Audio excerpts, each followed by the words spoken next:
one more thing from 3.3 and 3.4, and that is building polynomials. So to really hone your skills with factoring and all of this, if you're given the zeros of the polynomial, given the answers, can you build the original polynomial? So basically, we're going to be multiplying out. So instead of factoring, we're multiplying out. So let's say that I told you that p of x had 3 zeros. Let's go 1, 2, and 3, just to make life easier. Okay. So what we want to do is, if we have these 3 zeros, we want to turn them into factors rather than in zero form. So we want to write them as x minus 1, x minus 2, and x minus 3. And we can call it p of x if we want out front, just to make it all fine. Now, there's the polynomial in factored form, but they're asking you to actually multiply it out. So this is just really kind of a pain in the neck in multiplying. So I'm going to FOIL out the first two. So we'll have x squared, and then we'll have minus 2x minus 1 more, so minus 3x, and plus 2 at the end. But this is still all multiplied by the x minus 3. So then we've got to distribute everybody into that one. So we'll take x squared times x, so that'll be x cubed, minus 3x squared, then minus 3x squared again, plus 9x, plus 2x, and minus 6 at the end. So there should be 6 terms, 1, 2, 3, 4, 5, 6. So I got them all. And then last but not least, we'll just simplify. So combine like terms. And there is the original polynomial. So we took it from the zeros and went back this way. So last time we were taking this and going this way. They just want you to go backwards now. So basically, they get uglier though. So if they tell you that the zeros are -2 and I. Now, here's where they're trying to be a little bit misleading. So at first you might be thinking that there are only 2 zeros, but remember what the conjugate pairs theorem said, that if I is an answer, isn't -I also an answer? So they're trying to throw a little, wrench in there for you. But so make sure that you remember the conjugate pairs theorem. But we're going to go the same way here. So we're going to be p of x, and we're going to turn them into their factor form. Now that's going to look a little weird, but it's okay, we can do it. So we're going to say x plus 2, x minus I, and x plus I. Okay, like I said, a little bit ugly.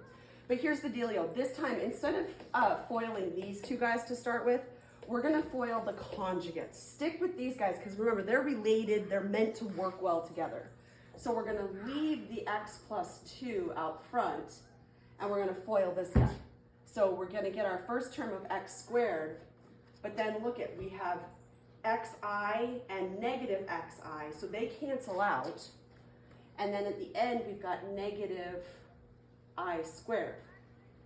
Now, remember, I squared, that's just -1, isn't it? Okay. So this is just actually equal to x squared plus 1. Okay. So this one actually ends up being easier because we can just FOIL again. So out front we'll have x cubed, then we'll have 2x squared in the middle, plus another x in the middle, plus 2 at the end. Okay. One more of those just so that you can see it. Let's see, what other funny little things can they throw at you here? Let's see what I got in my notes. I have this one, that the zeros are equal to I square roots of 3 and 0. Now remember, as well as I square root of 3, we're also going to have negative I square root of 3. Okay, don't forget that guy. But I think I'm going to, before I even go to factor form, I'm going to rewrite this. I'm going to bring the I back in and make this the square root of negative 3.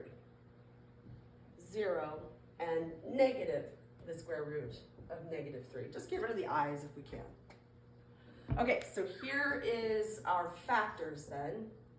And again, I'm going to mix this around. You don't need to leave it in the order they've got it. So what if we go x minus 0, and then x minus the square root of negative 3, and then x plus the square root of negative 3.